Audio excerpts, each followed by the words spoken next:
Chapter 5, The Behavioral Approach to Leadership, Women in Leadership. Again, this is LDR330, Personal Leadership. This is Week 3. I am Dr. James Pike, sitting in for Dr. Dirk Davis. And let us begin. We learned in the chapter that it pays to be nice. It is important to be considerate and nice in the workplace. Who gets ahead? The team member who is always jockeying for the position, or the team member who is always kind and considerate to other team members? And we can postulate this question because in the workplace, I know it's been my experience that I've seen both. I've seen both be able to transcend into leadership roles. Which teams are more productive? Those with friendly and considerate members or those with competitive members? And again, I can tell you both. But from experience, my own personal experience, I can tell you that the friendly and considerate members are more pleasurable to be around. You can learn to be a leader. How does initiating structure and showing consideration influence employee stress levels and organizational commitment? Do male and female leaders around the world differ in their use of consideration and initiating structure? And we find out in the text that this is true, that they do, but not universally. And I want the key takeaway to be that each person is created different.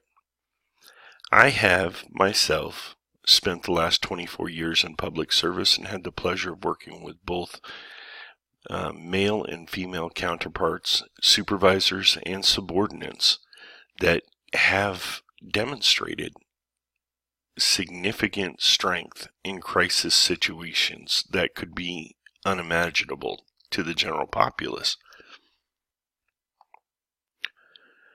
Which is more important, initiating structure or showing consideration? How are these two styles related to the leader-follower satisfaction? Satisfaction with the leader, and group and organizational performance. How does this type of occupation, business, or organizational setting influence which leadership style is most effective? Now, when we're taking a look in the book, we see the good, bad, and the organized. And this was developed by behavioral theorist Doug McGregor. Theory X assumes that workers are basically lazy, irresponsible, incapable of making a decision, and they require the use of micromanagers. I'm certain that in your working life, you have experienced a Theory X leader. Theory Y, they believe that the workers are capable. They value the workers, and they believe that they can get the job done with little to no supervision. Now, this can create an issue as well. The forgotten ones. Meta-analysis. The correlation between consideration and the overall leadership is impressive. Clearly, leaders who support their subordinates and team members and look out for their welfare are more effective leaders. The correlation for consideration with leadership is considerably larger than the correlation for initiating structure and leadership. Relationships are important. However, initiating structure is still an important predictor of leadership effectiveness. You still have to be in command, albeit you can be pleasant and be in command. It's a fine line. Brave, tough, and considerate. The book goes into a study posed to aviation rescue firefighters. And in this study, they were able to determine that leaders can be trained, adopt desired behaviors, and learn to show consideration, but still be task-oriented. Now, with these first responders, they were more concerned with the welfare of others than themselves, and these persons were able to empathize with subordinates and still maintain the mission. Different leadership behaviors. And these are generalized gender traits. And I don't want the key takeaway to be that everybody fits in a specific mold, because they don't. I have worked for very strong female leaders that have been more task-oriented than nurturing to be able to accomplish a mission. But I've seen the antithesis as well. So these are gender generalized terms. Women tend to be more nurturing, caregivers. They cultivate relationships. Men are considered tough, aggressive in sports and within general life, and they're structure initiating. Now, I want you to understand too that, as we talked about the stereotype before, that I have worked with some men that aren't these things, that are more caring and nurturing. So there is no one size fits all, and I think that should be the key takeaway in reading this and being a critical consumer of the information that's being presented. Opportunities for women are diminished in countries in Latin America, the Germanic European cultures, sub-Saharan countries, and Arab cultures. And I'm certain this isn't new information for anyone attending this course. And we continue to pray for the valuation of all people throughout the globe as we keep moving forward as servants of God. Women, innovation in top management performance. Firms with high-intensity innovation strategy employ women to generate greater profits. Women generate differing perspectives, and that can be said of both genders. It's all about approach, and it's all about partnering with others to create change and doing it in His name.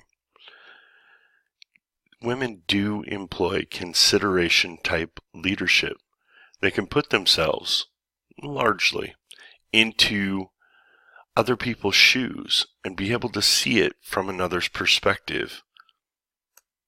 All right, we're going to go over page 141 to 142, putting it into practice. We have 14 key takeaways from the chapter. Number 1, increase your power by being nice and considerate to everyone. Number 2, you can learn to be a better leader. 3, for best results, focus both on people and work tasks, for example, by showing both consideration and initiating structure. 4, use a high approach. Although consideration is much more strongly related to the follower's job satisfaction compared to initiating structure, initiating structure still improves follower job satisfaction. Initiating structure and showing consideration are equally effective in improving group organizational effectiveness. To determine performance and minimize turnover, be high on both showing consideration and initiating structure.